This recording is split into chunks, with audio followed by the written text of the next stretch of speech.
Hello guys, welcome to another video in my channel. अभी हम जिस मैच के बारे में बात करने वाले हैं वो है कल का मार्च कप का मैच, जो कि होने जा रहा है साउथ ऑस्ट्रेलिया और न्यू साउथ वेल्स के बीच में। तो ये मैच होने जा रहा है एडिलेड ओवर एडिलेड में, जो कि ऑफकोर्स साउथ ऑस्ट्रेलिया का होम ग्राउंड है। एक ही जो दिक्कत आ सकता है इस मैच के एनालिसिस में वो है ग्राउंड को लेकर, क्योंकि पिछले 3 सालों में इस ग्राउंड में पर्टिकुलरली कोई मैच जो है हुआ नहीं है मार्च कप का। एडिलेड के दूसरे ग्राउंड्स पे मैच हुए थे पिछले सीज़न में, वो भी ज़्यादा नहीं, तो वो उसको हम कुछ हद तक कंसिडरेशन में रख सकते हैं। बाकी जो जो चीज़ें मैंने इस ग्राउंड पे इंटरनेशनल मैचेस में देखा है उसके हिसाब से मैं कुछ बातें बताऊंगा, लेकिन थोड़ा सा मैं आपको कह सकता हूँ कि ग्राउंड के बारे में हमारे पास आइडिया कम होगा और उसको लेकर ही हमें ये मैच जो है खेलना पड़ेगा। ठीक है, दोनों ही टीमों ने अपने एक एक मैच जो है खेले हुए हैं। आपने देखा होगा पहले मैच में न्यू साउथ वेल्स ने बहुत ही आराम से जीत हासिल करा था अपने बैटिंग सुपीरियर रीति के ऊपर डिपेंड करके, जहाँ पर स्टीव स्मिथ ने शतक लगाया था और बॉलिंग से भी Pat Cummins, Sean Abbott, Liam Hatcher सभी यहाँ पर अच्छा करके जो है टीम को जितवाया था उन्होंने। और आखिरी मैच जो था साउथ वेल्स का साउथ ऑस्ट्रेलिया का, वो वेस्टर्न ऑस्ट्रेलिया के अगेंस्ट में था। बल्लेबाजी तो बहुत ही अच्छी हुई थी उनकी, मतलब 350 के आसपास उन्होंने रन चेस भी कर लिया था लगभग, लेकिन बॉलिंग बहुत ख़राब हुआ था। और सबसे बड़ा जो इशू इनके लिए आया था वो है कि लोअर मिडिल ऑर्डर में बैटिंग से कोई सपोर्ट नहीं मिलना। ठीक है, बहुत सारे ऐसे बैट्समैन भी थे जिनसे उम्मीदें तो थी लेकिन वो परफॉर्म नहीं कर पाए थे। टॉप ऑर्डर में हालांकि बहुत ही अच्छा परफॉर्मेंस रहा था। ट्रेविस हेड जो कि सीजन में एक्स्ट्रा ऑर्डिनरी फॉर्म पे चल रहे हैं शेफील्ड शील्ड से ही, उन्होंने इस मैच में भी बहुत ही मतलब बढ़िया इनिंग्स खेला था। ना सिर्फ शतक बनाया था बल्कि तेज तरार 150 के ऊपर स्ट्राइक रेट से शतक बनाया था उन्होंने। हैरी नियल्सन जो भी सीजन की शुरुआत से अच्छे फॉर्म पे चल रहे थे, उन्होंने भी अच्छा परफॉर्म करा। तो सब कुछ सही जाने के बावजूद भी थोड़ा सा वो छोटा रह गए थे अपने टारगेट से। तो जो भी हो, स्टार्ट करते हैं इस मैच की एनालिसिस। पिछले 5 मैचों की अगर हम बात करें तो साउथ ऑस्ट्रेलिया को ओवरऑल डोमिनेट करते हुए दिखेगी। हालांकि जिस न्यू साउथ वेल्स की टीम को इन्होंने हराया था वो न्यू साउथ वेल्स की टीम अभी ऐसी नहीं है। काफ़ी सारे बड़े बड़े प्लेयर्स यहाँ पर आ चुके हैं और कल के मैच में एक और बड़ा प्लेयर इंक्लूड होने वाला है न्यू साउथ वेल्स की टीम में। एक बहुत बड़े प्लेयर कल के मैच में खेलेंगे नहीं, तो उनके बारे में भी हम बातें करेंगे। ये कुछ परफॉर्मेंस रहे थे पिछले सीजन में, अगर आप चाहें तो देख सकते हैं। डायरेक्टली आ जाते हैं और देखते हैं जब ये दोनों टीमें आमने सामने होती हैं तो क्या होता है। तो ये है पहला और आखिरी जीत आखिरी 5 मैचों में जो न्यू साउथ वेल्स को दर्ज हुआ था। 221 पर निपटा दिया था साउथ ऑस्ट्रेलिया को। फर्गुसन के साथ कूपर के रन्स थे। बॉलरों में से शॉन अबॉट के विकेट्स आपको दिख जाएंगे। न्यू साउथ वेल्स ने चेस कर लिया था, लेकिन करंट स्क्वाड मेंबर्स में से अभी कोई यहाँ पर नहीं है, सिर्फ स्टीव स्मिथ का रन था। लेकिन कल के मैच में ये भी खेलने वाले हैं नहीं, तो इसीलिए इनिशियली मैंने इनको रखा नहीं था, लेकिन स्टीव स्मिथ ने यहाँ पर रन बनाया था। उसके बाद से आपको जो दिख जाएगा पूरी तरीके से साउथ ऑस्ट्रेलिया का डोमिनेशन। किस तरह का डोमिनेशन है वो देख लीजिए। अच्छा, ये जो मैच है न्यू साउथ वेल्स ने बैटिंग से डोमिनेट करा था, आप देख ही सकते हैं 221, मतलब वैसे भी रन तो कम ही था लेकिन 30 ओवर में 223 बन जाना मतलब बैटिंग डोमिनेशन ही है। अच्छा, अभी इसके बाद से देखते रहिए। 208 पर निपट गई टीम। लीड किया था किसने? वेश एगर, कैमरन वैलेंटे ने। बल्लेबाजों में से कुछ हद तक कंट्रीब्यूट करा था हेनरी केसर पैटरसन ने। साउथ ऑस्ट्रेलिया ने चेस कर लिया। फिर से आपको कूपर का नाम दिख रहा है फर्गुसन के साथ, वीदरऑल्ट और एलेक्स केरी। बॉलरों में से अभी कोई अवेलेबल नहीं है। उसके बाद अगला मैच यहाँ पर साउथ ऑस्ट्रेलिया ने पहले बैटिंग करा, तो फिर से यहाँ पर डिसेंट स्कोर आया। फिर से वीदरऑल्ट और एलेक्स केरी, इस बार एलेक्स रॉस थे। शॉन अबॉट के wicket. New South Wales chase नहीं कर पाई, लेकिन ह्यूजेस और कर्टिस पैटरसन जो कि आपको ऊपर भी दिखे थे पेयर में, यहाँ पर भी वो पेयर में दिख रहे हैं। साथ में मेनी वैलेंटे के ऊपर ये कुछ विकेट टेकर्स थे। सेकेंड लास्ट मैच फिर से न्यू साउथ वेल्स का बैटिंग यहाँ पर जो है ध्वस्त हो गया। ह्यूजिस के कुछ स्कोर से बॉलरों में से ये कोई भी अभी अवेलेबल नहीं है वैलेंटे के अलावा। साउथ ऑस्ट्रेलिया ने फिर से यहाँ पर बैटिंग डोमिनेट करा। वीदरऑल्ट और लेमन, वीदरऑल्ट का यहाँ पर काफ़ी रेगुलरली परफॉर्मेंस जो है दिख रहा है। और आखिरी जो मैच हुआ यहाँ पर भी फिर से बैटिंग कोलैप्स हुआ था न्यू साउथ वेल्स का। नीचे से कुछ परफॉर्मेंस करे थे नेविल और सैम्स ने। बॉलरों में से मेनी आप देख रहे हैं यहाँ पर काफ़ी कंसिस्टेंट विकेट टेकर थे, लेकिन वो अवेलेबल नहीं है। और वैलेंटे का भी काफ़ी नाम आ रहा है। और साउथ ऑस्ट्रेलिया ने चेस कर लिया। फिर से आपको कूपर का नाम यहाँ पर दिख रहा है एलेक्स केरी के साथ, और एबॉट के यहाँ पर विकेट्स हैं। तो जो चीज़ हम नोटिस कर सकते हैं, साउथ ऑस्ट्रेलिया ओवरऑल ऐसे बैटिंग साइड यहाँ पर अच्छा करी है। एकमात्र मैच जो वो हारे थे बिल्कुल, मतलब पहला वाला मैच जो था 2015 का, वहाँ पर उनका बैटिंग कोलैप्स हुआ था। उसके बाद से एज ए बैटिंग साइड उन्होंने अच्छा करा हुआ है। आप देख सकते हैं दूसरी बैटिंग में 209 चेस कर लिया 4 विकेट के नुकसान पर। 346 यहाँ पर बना दिया। यहाँ पर भी आराम से चेस कर लिया, यहाँ पर भी चेस कर लिया इजीली 5 विकेट के नुकसान पर, वो भी 11 ओवर रहते। तो बैटिंग साइड के हिसाब से साउथ ऑस्ट्रेलिया तो अच्छा ही कर रही है। और अगर हम न्यू साउथ वेल्स की तरफ से बात करें, एकमात्र मैच ये था जहाँ पर आप कह सकते हैं उनकी बैटिंग अच्छी हुई थी, जिसको लीड किया था डैनियल ह्यूजेस और कर्टिस पैटरसन ने। इसके अलावा और हमें ज़्यादा कुछ जो है देखने को नहीं मिल रहा है बैटिंग से। यहाँ पर बैटिंग कोलैप्स, ठीक है, यहाँ पर भी आप कह सकते हैं उतना खास कुछ नहीं रहा। यहाँ पर वापस से बैटिंग कोलैप्स। तो 5 में से 3 बार तो इनका जो है बैटिंग कोलैप्स हो चुका है। एक बार जो बड़ा स्कोर बना था वो बनाया था, लीड किया था डैनियल ह्यूजेस ने, जो भी कल के मैच में अवेलेबल नहीं है।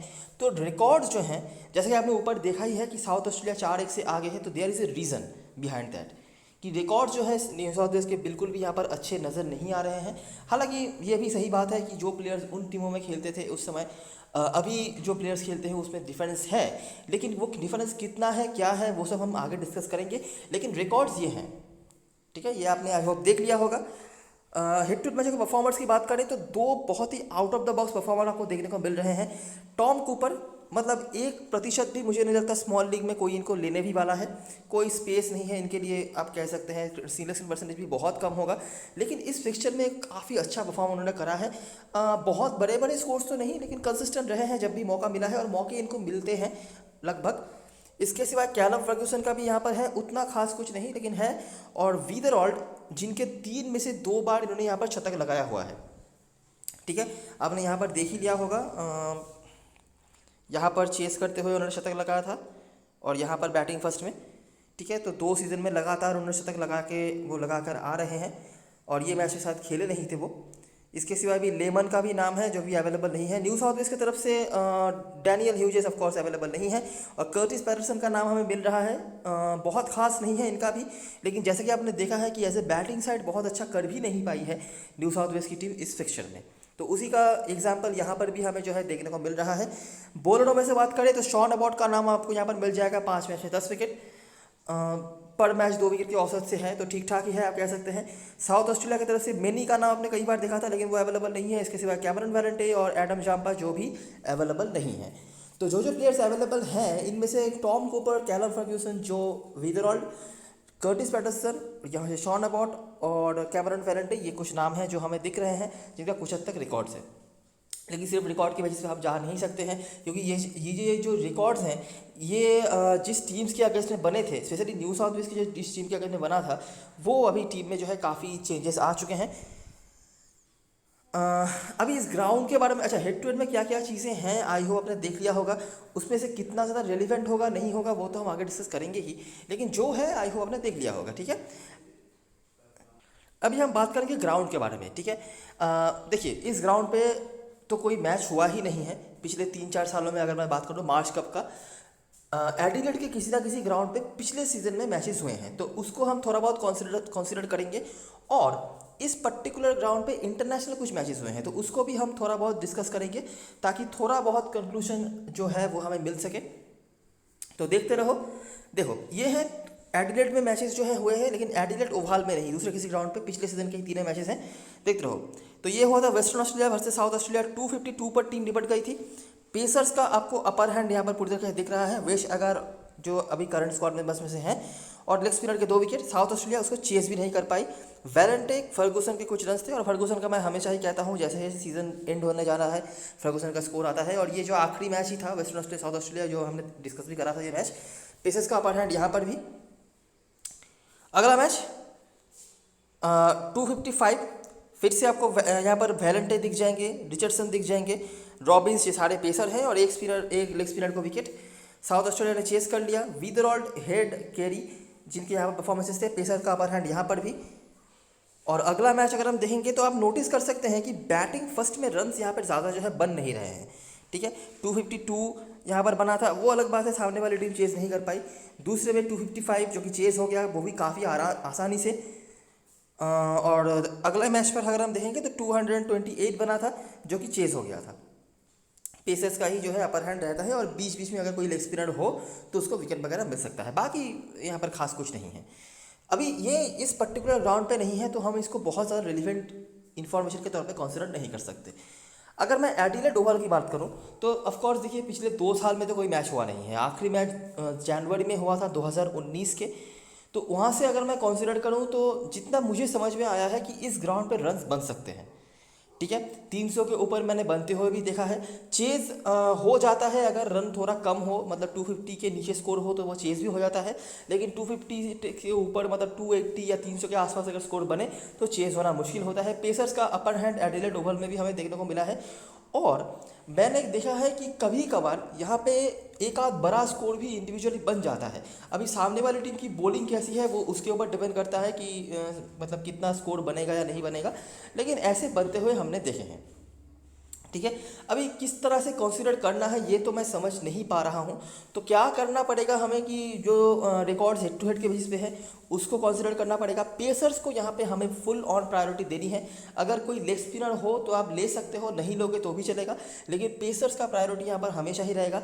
और अगर आपके पास कोई ऐसा ऑप्शन है जो मतलब प्रॉपरली पेस बॉलिंग का आपका कॉम्बिनेशन भी देगा और कुछ हद तक ठीक ठाक बैटिंग में भी आ जाता है, बैटिंग ऑर्डर में भी आ जाते हैं, तो वो आपके लिए बहुत अच्छे सेफ कैप्टन वाइस कैप्टन के चॉइस बन सकते हैं। ठीक है। अच्छा अच्छा, ये तो हो गए जो सारे मैंने आपको बताया कि 50 ओवर मैचेस, मार्च कप के कुछ रिकॉर्ड्स, हेड टू हेड में क्या थे, ग्राउंड में जितना हमें हमारे पास अवेलेबल है वो सब क्या है मैंने आपको बता दिया। अभी भी एक चीज़ है जो मुझे लगता है आपसे शेयर करना ज़रूरी है। ठीक है। शेफील्ड शील्ड के मैचेस की अगर मैं बात करूं तो आपको पता ही होगा कि शेफील्ड शील्ड के फर्स्ट हाफ के जो मैचेस हुए थे सारे के सारे मैचेस हुए थे एडिलेड में। एडिलेड ओवल में नहीं, लेकिन एडिलेड में हुआ था। तो वहाँ पर भी हमें कुछ जो है परफॉर्मर्स मिले थे। अभी क्या है कि कुछ तो सिमिलरिटी होगा एडिलेड के दूसरे ग्राउंड से एडिलेड ओवल का, तो वो जो परफॉर्मर वहाँ पे परफॉर्म करके आ रहे थे डेली बेसिस पर, वहाँ पर मतलब पूरा हाफ सीज़न जो है शेफील्ड शील्ड का वहीं पे हुआ था, क्योंकि तो वो हमारे लिए इंपॉर्टेंट हो सकते हैं। तो ऐसे कौन कौन से प्लेयर्स हैं जो शेफील्ड शील्ड के फर्स्ट हाफ में जब एडिलेड में सारे मैचेस हो रहे थे वहाँ पर अच्छा करके आ रहे हैं, तो उनको हमें कंसिडर रखना पड़ेगा।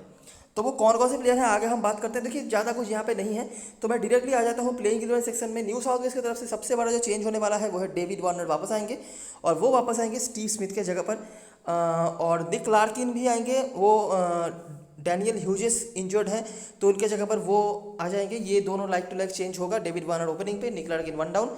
उसके बाद कर्टिस पैटरसन, मोजिस हेनरिक्स, ओली डेविस, मतलब यंग है, टैलेंटेड है, पिछले मैच में बहुत ही अच्छी पारी उन्होंने खेली थी, तो फिर से आप इनसे जो है उम्मीद रख सकते हैं। Sean Abbott, Pat Cummins, Lyon, Hatcher, Conway. अच्छा, पिछले मैच में कॉनवे नहीं खेले थे, द्वाशुइश खेले थे, तो ये भी हो सकता है। लेकिन कॉनवे रिसेंटली जो है शेफील्ड शील्ड में अच्छा करके आए हैं, तो देखना पड़ेगा। अगर टीम चाहे तो कॉनवे को भी ट्राई कर सकती है, हालांकि चांसेस यही है ज़्यादा कि टीम मतलब अनचेंज कॉम्बिनेशन के साथ जाए, दो जो फोर्स चेंज है उनके अलावा। अच्छा, यहाँ पर जो प्लेयर्स हमारे लिए इंपॉर्टेंट, अच्छा अभी देखिए डेविड वार्नर नाम बहुत बड़े हैं, इनके बारे में मुझे कुछ बताने की ज़रूरत नहीं है, आपको पता ही है ये क्या कर सकते हैं, क्या इनकी एबिलिटी है। लेकिन इंजरी के बाद पहला मैच है इनका, ठीक है, तो कितना एक्सपेक्टेशन रखना सही होगा ये तो मुझे पता नहीं है। लेकिन इंटरनेशनल मैचेस की अगर मैं बात करूं तो यहाँ पर इस ग्राउंड पर उन्होंने अच्छे रिकॉर्ड्स होल्ड करके रखे हुए हैं, इवन बड़े बड़े शतक भी उन्होंने बना कर रखे हुए हैं। बाकी इंजरी के बाद कितना फ्री फ्लो में रहेंगे ये तो वक्त ही बताएगा। उसके बाद मैट गिल्स, अच्छा अगर आप नोटिस करेंगे ना न्यू साउथ वेल्स की टीम को, तो आपको दिखेगा कि देखिए टॉप ऑर्डर में डेविड वार्नर बड़े नाम हैं, किस तरह के फॉर्म पर हैं, क्या करेंगे किसी को नहीं पता। इसके बाद अगर हम नीचे आएंगे तो इनमें से कोई भी उस तरह से अच्छे फॉर्म पर नहीं दिखे थे। अगर मैं शेफील्ड शील्ड की बात करूं, मिडिल ऑर्डर में ओनली मोजेस हेनरिक्स जो है शेफील्ड शील्ड में कमाल के फॉर्म पर नजर आए थे, और उसके बाद ओली डेविस जिन्होंने आखिरी मैच में अच्छा करा हुआ था, लेकिन मतलब डेली डेली की कंसिस्टेंसी आप शायद इतने यंग प्लेयर से उम्मीद नहीं रख सकते। बाकी इनके बैटिंग में थोड़ा सा लूप होल तो मुझे नज़र आता है, ठीक है, और इसीलिए शॉन अबाउट, पैट कमिंस, इनका जो है बैटिंग से रोल काफ़ी ज़्यादा हो जाता है। आखिरी मैच पर भी आपने देखा था स्टीव स्मिथ ने बहुत बड़ा शतक लगाया था, उसके बावजूद भी शॉन अबाउट और पैट कमिंस को प्रॉपर्ली बैटिंग के मौके मिल गए थे।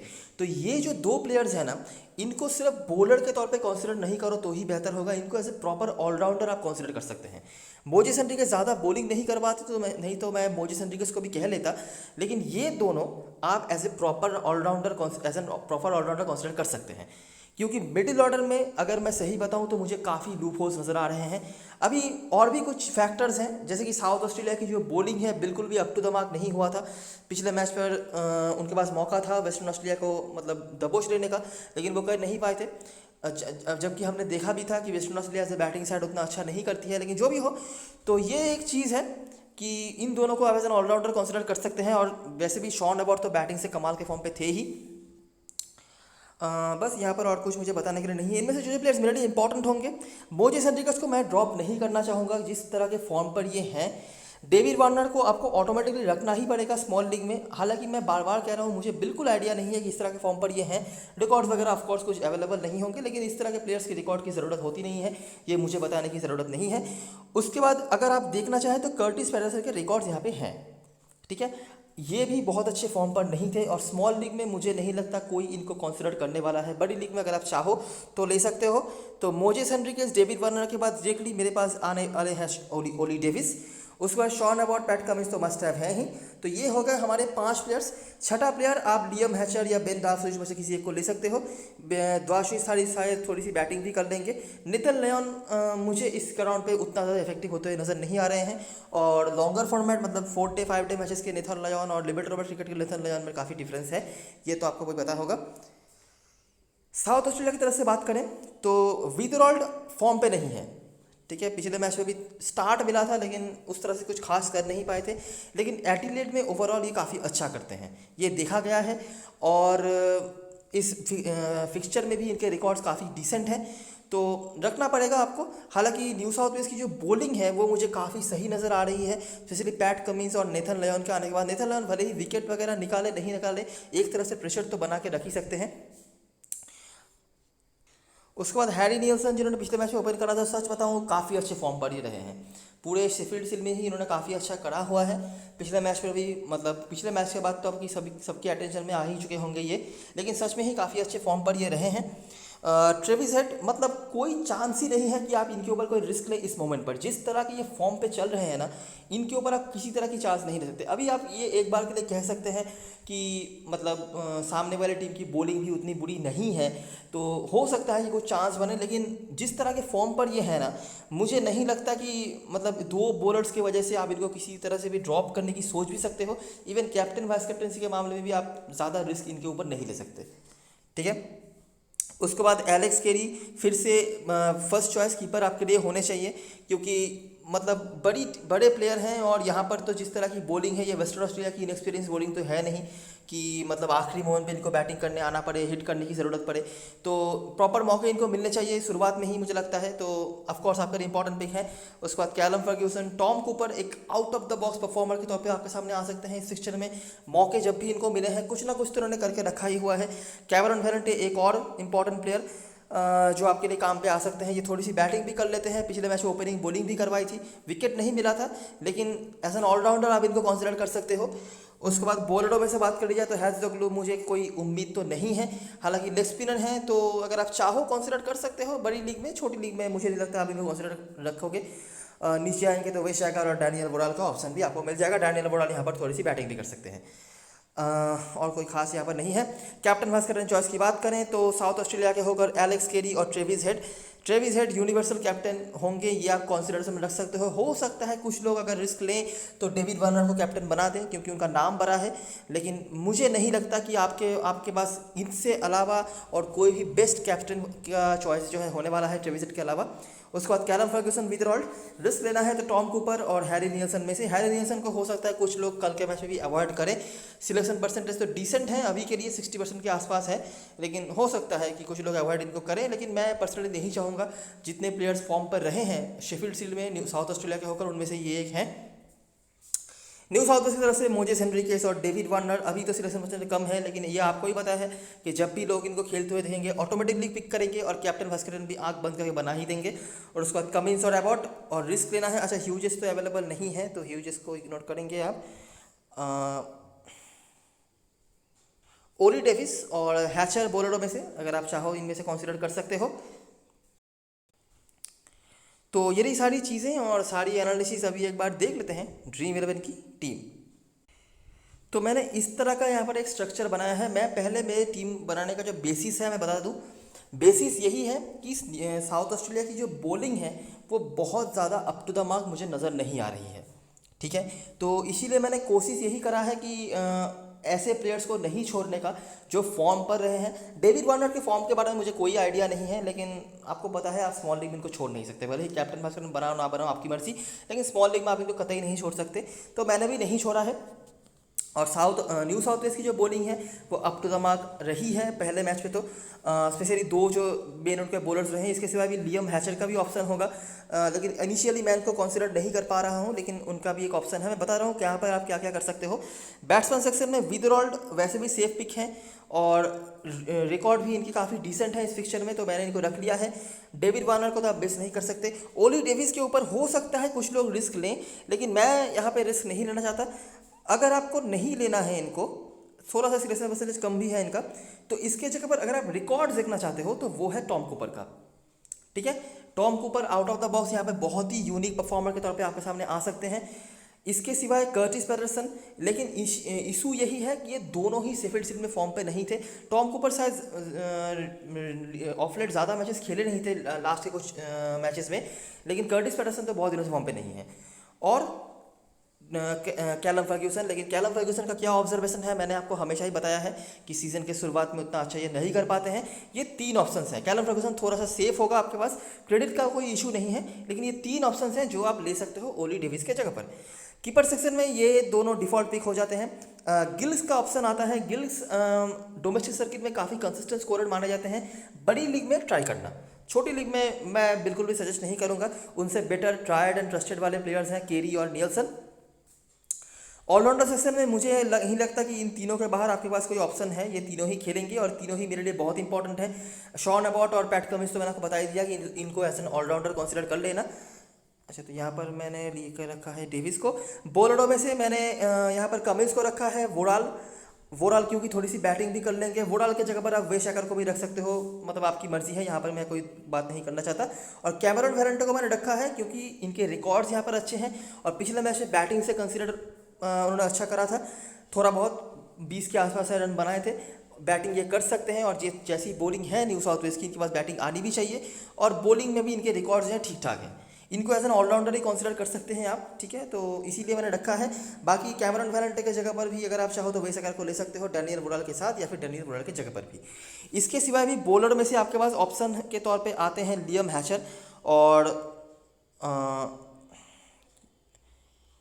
यहाँ पर आपको मिल जाएंगे बेन द्वाशुइच को काफ़ी लोग ले रहे हैं। अगर पहले बॉलिंग मिलती है तो शायद मैं वेलेंटे के जगह पर या वुडाल के जगह पर इनको कंसिडर कर लूँगा, ठीक है। और तो वेशेकर तो है ही जो मैंने आपको बताया। ऑलराउंडर सेशन में और कोई नहीं है। बैटिंग सेशन में मैंने जो आपको बताया 2-3 ऑप्शंस हैं। वार्नर और विदरॉल को तो मैं पर्सनली छोड़ूंगा नहीं।